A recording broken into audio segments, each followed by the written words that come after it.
इस कार्यक्रम के पुण्यार्जक हैं डॉक्टर श्री कमल कुमार जैन, धर्मपत्नी डॉक्टर मधु जैन, पुत्री एवं दामाद श्रीमती स्मिता जैन, श्री राहुल जैन, पुत्र एवं पुत्रवधू डॉक्टर मनीष जैन, डॉक्टर ऋतु जैन, पौत्र प्रभव जैन, पौत्री प्रथा जैन, नाती एवं नतबहू ऋत्विक जैन, श्रीमती जागृति, नातिन अनुष्का जैन, फर्म मनीष हॉस्पिटल, सिधौली, सीतापुर, उत्तर प्रदेश।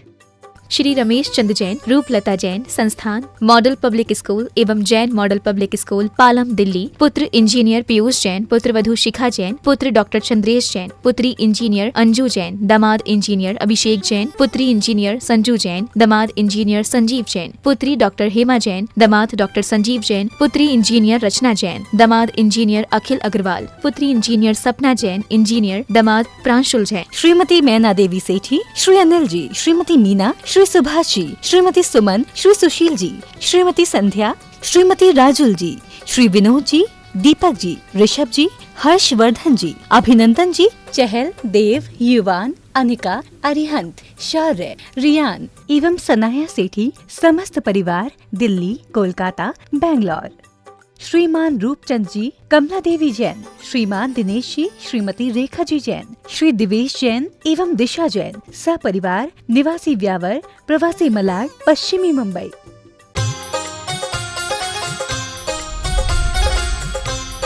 प्रमाणिक समाधान। नमोस्तु गुरुदेव, प्रतिमाधारियों को समाहित करने का सही समय क्या है? देखिए, ऑफिस के तनाव घर में ना आ सके और जीवन प्रसन्नता से बन सके तो एक संकल्प लो। ऑफिस को घर में मत आने दो और घर को ऑफिस मत ले जाओ। आप अपना जो भी काम करें कर्तव्य मान करके करें, दायित्व मान करके करें। जो हमारी जिम्मेदारी है उसका निर्वहन मुझे करना है और दृढ़ता से अपने लिए प्राप्त जिम्मेदारी का निर्वाह करते जाएं। ऑफिस से बाहर आए, अब जो होगा अगले दिन होगा। जब मैं फिर कुर्सी पर बैठूं तब उसके विषय में विचार करूं। अपने मन में इस तरह की भावना जगा लीजिए, कर का कोड डाल दीजिए, जब तक मैं दफ्तर में हूं मेरा सार्वजनिक जीवन है, जब मैं घर में आ गया तो वो मेरा पर्सनल लाइफ है, मेरी फैमिली लाइफ है, मुझे उसे महत्व देना और उसको देख करके चलना। यदि ऐसी दृष्टि बनती है तो जीवन में एक अलग प्रकार का संतुलन प्रकट होता है और इस प्रकार की दृष्टि हम अपने भीतर विकसित नहीं कर पाए तो सब कुछ असंतुलित होगा। तो आपको चाहिए ऑफिस से आने के बाद मन में बात आ भी जाए तो बाद में देखेंगे, चीज़ों को अपने ऊपर हावी मत होने दें। कर्तव्य भाव से काम करने वालों को कभी ऐसा नहीं होता। गलत काम हमें कभी करना नहीं, गलत का कभी समर्थन करना नहीं, अच्छे कार्य और सही कार्यों में कभी पीछे रहना नहीं। नमोस्तु गुरुदेव, ईर्ष्या के वशीभूत रचे गए षड्यंत्र का असली अपराधी कौन है, निर्देशनकर्ता या कार्यकर्ता? देखिए, एक पंक्ति में मैं जवाब दूंगा। ईर्ष्या की अग्नि में जो भी हाथ डालेगा वो जलेगा, चाहे वो कोई हो। अगर साधु भी ईर्ष्या जैसी दुर्बलता का शिकार है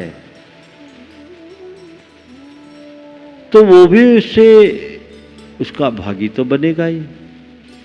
सच्चे अर्थों में साधु वही है जिसका मन निर्मल हो। आप लोग बोलते हो मुनि मन सम उज्ज्वल नीर, पानी की तरह मन होना चाहिए। अगर इस तरह के क्षुद्र विकार साधु के मन में आ जाए तो फिर आम आदमी की कल्पना ही क्या है। सच्चे साधु के हृदय में कभी ईर्ष्या भाव पनपता नहीं, क्योंकि वो बड़ा सरल चित्त होता है। उसकी अपनी कोई प्रेस्टीज की बात नहीं होती, उसके अंदर अहंकार नहीं होता, वो सबको साथ लेकर के चलता है। इसलिए इस तरह की क्षुद्र वृत्ति तो साधु के पास आएगी नहीं।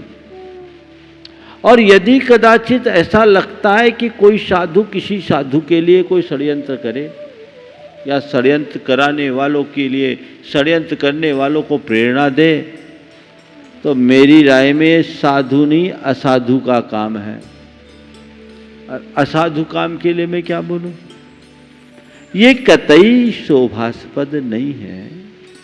और एक बात और ध्यान रखने की बात है, कोई पाप अगर छोटा व्यक्ति करता है तो उसका परिणाम छोटा होता है। वही पाप अगर उच्च भूमिका में रहने वाले व्यक्ति करते हैं तो उसका परिणाम बहुत बुरा होता है। षड्यंत्र तो षड्यंत्र है, चाहे कोई करे। जो षड्यंत्र करते हैं वो भव भव में सड़ते हैं। कईयों को इसी भव में उनका परिणाम भुगतना पड़ता है और कुछ लोग भवांतर में परिणाम भोगते हैं, लेकिन भोगना पड़ेगा। पर यदि आप कह रहे कि कोई साधु ऐसा षड्यंत्र करे, मेरी राय में साधु करेगा ही नहीं। और यदि सम्मिलित है तो इससे बड़ा पाप और कुछ नहीं, इससे बड़ा पाप कोई और नहीं। हम ऊपर से साधु बने, भीतर मेरी साधुता तभी प्रकट होगी जब मैं इन सब चीजों से अपने आप को मुक्त करूंगा। इनकी गंध भी नहीं होनी चाहिए। आपने पूछा है इसमें पाप का भागी कौन, निर्देशन देने वाला या षड्यंत्र का हिस्सा बनने वाला? तो भैया सबसे पहले तो जो उसका निर्देशन देने वाला है वो उसका भागीदार है।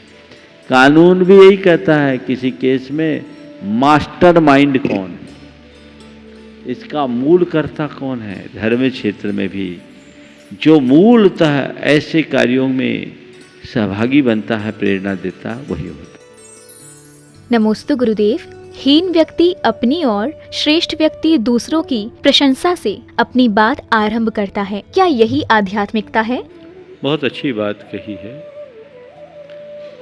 हीन भावना से ग्रसित व्यक्ति अपनी चर्चा की शुरुआत स्वयं की प्रशंसा से करता है और उपलब्धियों के मुकाम पर पहुंचे हुए व्यक्ति अपनी बात की शुरुआत औरों की प्रशंसा से करते हैं। आपने पूछा है क्या यही आध्यात्मिकता है? निश्चित। जिस व्यक्ति की सोच सकारात्मक हो, जो व्यक्ति गुणग्राही वृत्ति वाला हो और जिसके अंदर आध्यात्मिकता का प्रकाश फैल जाए, वो निश्चित परिपूर्ण होगा और सबके भीतर परिपूर्णता का दर्शन करेगा। नमोस्तु गुरुदेव। क्या हमें जिनालय में प्रवेश करते समय सिर ढकना चाहिए? यदि हाँ, तो जैन धर्म में इसकी अनिवार्यता क्यों नहीं है? देखिए, सिर ढकना एक मर्यादा का द्योतक माना जाता है और हमें पूज्य स्थलों में से ढक कर जाना चाहिए। हालांकि एक विशेष बात देखने में आई कि राजा महाराजा जब भगवान के चरणों में जाए या गुरुओं के चरणों में जाए तो अपना राज चिन्ह उतार के जाते थे, ऐसा भी उल्लेख पढ़ने में आता है। अब रहा सवाल, सिर ढक करके जाने का नियम क्यों नहीं बनाया? हमारे शास्त्रों में हर चीज नियम से नहीं आता। जो चीजें प्रवाह क्रम से चली आ रही है उसके लिए नियम बनाने की क्या जरूरत? नियम तो उसके लिए बनाए जाते हैं जो चीजें टूट गई हो, छूट गई हो। हमें मंदिरों में सिर ढक करके ही जाना चाहिए। नमोस्तु गुरुदेव। संसार में सुख रूपी महल का ताला खोलने के महत्वपूर्ण उपाय क्या है? सुख में ही आनंद, तृप्ति और प्रसन्नता है। तो सुख में ताला किसने लगाया? और ताला खोलने के 4 महत्वपूर्ण उपाय। देखो, कई बार क्या अक्षर जो मूल्यवान पदार्थ होता है उसे सुरक्षित रखा जाता है कि नहीं? सुख हमारे जीवन के लिए बहुमूल्यवान है तो इसे सुरक्षित रखते हैं। और सुरक्षा किसी भी वस्तु की कहाँ होती है? ताले के भीतर। सुख हमारे लिए मूल्यवान है और सुख को सुरक्षित करने के लिए भी हमें उसे ताला में रखना पड़ता है। रखे लेकिन विडंबना उनके साथ है जिनने ताला तो लगा दिया पर चाबी भूल गए। अब चाबी भूल गए तो क्या करें,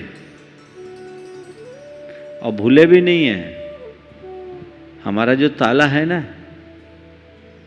वो ताला भी सामान्य ताला नहीं है, वो टीपने वाला ताला है और नंबर से खुलने वाला ताला है। वो ताला हमने लगाया, चाबी भी अंदर ही है। अब ऐसे ताले को कैसे खोले जो ताला बंद है और चाबी अंदर है? इसको खोलने के लिए सबसे पहला काम नंबर मिलाने की कला सीखो। अगर तुम अपने सुख के ताला को खोलना चाहते हो तो पहली बात नंबर मिलाने की कोशिश करो, अर्थात देव, गुरु और शास्त्र से अपना नाता जोड़ दो। अगर वो नंबर मिल गया तो जो ये ताला है ना, पल में खुल जाएगा। फिर तुम अपार सुख, तृप्ति और आनंद के धनी बन सकोगे। इसमें फिर कोई संशय जैसी बात नहीं रहेगी। तो पहली बात कि आप नंबर मिलाएं। दूसरी बात, यदि नंबर मिलाने की भी आपके पास गुंजाइश नहीं है तो एक मास्टर की रखो। मास्टर की का काम क्या होता है? हर ताले को खोलने की क्षमता मास्टर की के अंदर होती है। वो मास्टर की क्या है? ज्ञान, सद्ज्ञान। सद्ज्ञान की चाबी तुम लगा दो, तुम्हारा ये ताला खुलेगा और सुख की अनुभूति हर पल तुम्हारे भीतर होगी। महाराज, नंबर मिलाने की भी गुंजाइश नहीं है, मास्टर की भी हमारे पास नहीं है, तो फिर क्या करें? तो फिर उसके लिए तीसरा उपाय होता है उस ताले को तोड़ने का। और कोई उपाय नहीं है, क्योंकि हमें हमारी निधि अंदर पड़ी हुई है, उस निधि को बाहर निकालना है। तो अब तो तीसरा उपाय यही है कि ताला को तोड़े। और ताले को तोड़ने के लिए क्या करना पड़ता है? हथौड़ी का प्रहार करना पड़ता है। तो वो हथौड़ी का प्रहार किसके पास जाए? सद्गुरुओं के घन का प्रहार करवा लो एक बार, ताला पल में टूट जाएगा और तुम्हारे भीतर का खजाना खुल जाएगा। और चौथा जो तुमने बोला है, मैं यही कहता हूँ, हमेशा उस चाबी को अपनी जनेऊ में बांध के रखो, अपने कमर में बांध के रखो, ताकि चाबी वो कभी गुमे ही नहीं। ज्ञान की दृष्टि यदि मनुष्य के अंदर हो तो जीवन में कभी भटकाव नहीं हो सकता। नमोस्तु गुरुदेव, क्या कारण है कि तीर्थंकर मुद्रा में दायां हाथ व पैर ऊपर एवं बायां हाथ व पैर नीचे होता है? दायां हाथ ऊपर, और ये पद्मासन की मुद्रा है। पद्मासन ऐसे ही लगता है, जो सीधा पद्मासन होता है उसमें बायां पैर नीचे, दायां पैर ऊपर। इसी प्रकार बायां हाथ नीचे और दायां हाथ ऊपर, इससे एक वर्तुल बनता है।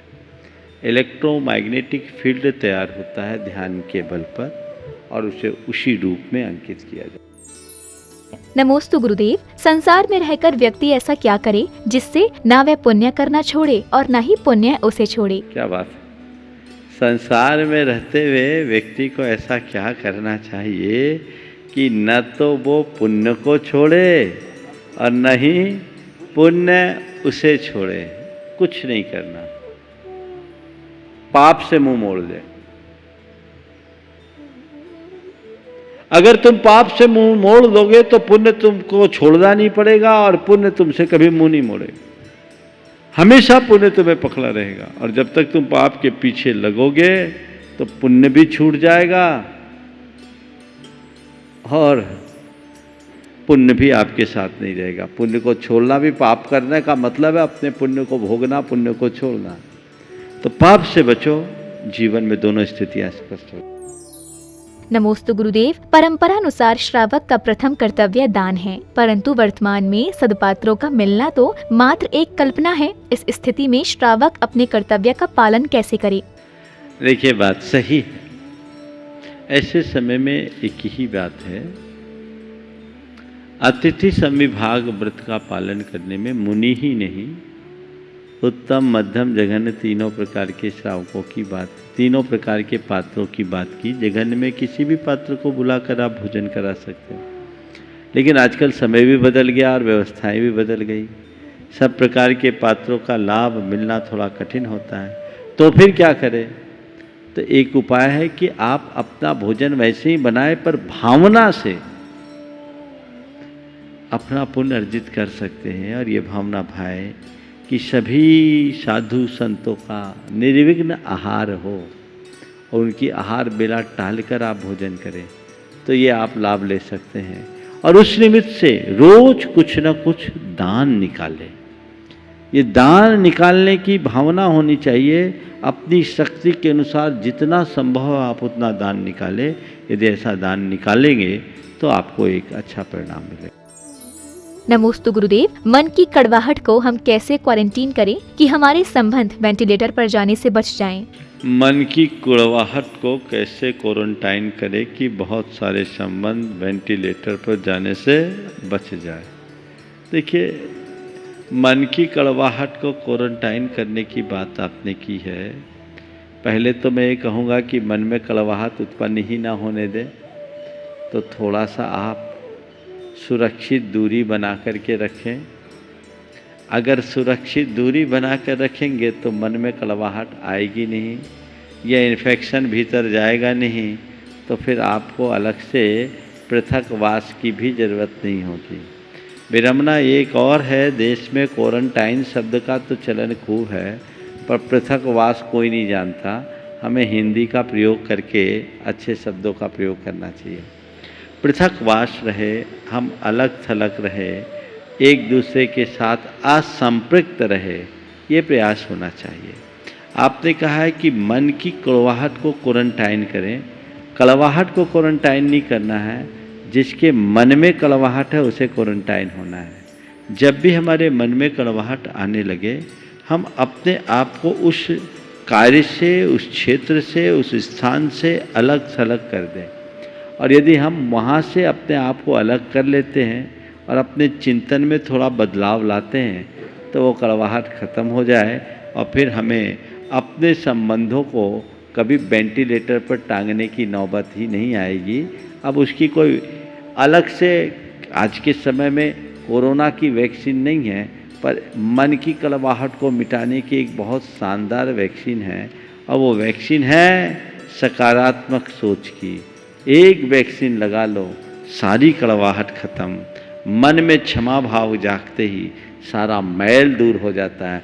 क्षमा का एक इंजेक्शन लगा लो, तुम्हारे अंदर की सारी बुराई और विकृति दूर हो जाएगी और जीवन निहाल होगा। नमोस्तु गुरुदेव, क्या जीवन में सम और विषम परिस्थितियों का प्रभाव पड़ता है और क्या नजरिया बदलने से परिणाम बदलता है? देखिए, जीवन में सम विषम परिस्थितियाँ आती ही रहती हैं, बिल्कुल सही है। और उन परिस्थितियों का जीवन में प्रभाव क्या होता है, क्या नज़रिया बदल जाने से जीवन में परिवर्तन आ जाता है? निश्चित बहुत कुछ आ जाता है। सबसे पहली बात तो ऐसी स्थिति में हमारे मन को समाधान मिलता है, हमारे मन को शांति मिलती है, प्रसन्नता होती है। हमें उस दिशा में प्रयास करना चाहिए। और परिस्थितियों को हम भले न बदल पाएँ, मनस्थिति के बदल जाने से हमारी मानसिकता में बहुत बड़ा परिवर्तन आ जाता है। नमोस्तु गुरुदेव, धार्मिक कार्यों के साथ सामाजिक कार्यों में भागीदारी की भावना को हम कैसे संतुलित करें कि किसी की उपेक्षा भी ना हो और अपने उत्तरदायित्व का भी निर्वहन हो? धार्मिक कार्यों के साथ सामाजिक कार्यों के प्रति अपनी भागीदारी देने की भावना बहुत अच्छी बात है, करना चाहिए। अब इसके लिए समयाभाव है, तो हमें अपनी थोड़ी सी प्राथमिकताओं को परिवर्तित करना चाहिए। हमें ये देखना चाहिए कि हमारे लिए महत्वपूर्ण कार्य क्या है। हम अनावश्यक कार्यों से अपना समय बचाएं, लेकिन एक गृहिणी की सबसे पहली जिम्मेदारी अपने घर की आंतरिक व्यवस्थाओं को सुव्यवस्थित करने की है। एकल परिवार होने पर ये जिम्मेदारी और ज़्यादा बढ़ जाती है। तो अपने जिम्मेदारियों का निर्वहन हम अच्छे से करें। उसके बाद से जो हमारा अनावश्यक समय इधर उधर व्यतीत होता है, उससे समय बचाएं, फिर आगे बढ़ें, तो ये कार्य बहुत अच्छे से किया जा सकता है। प्रामाणिक समाधान।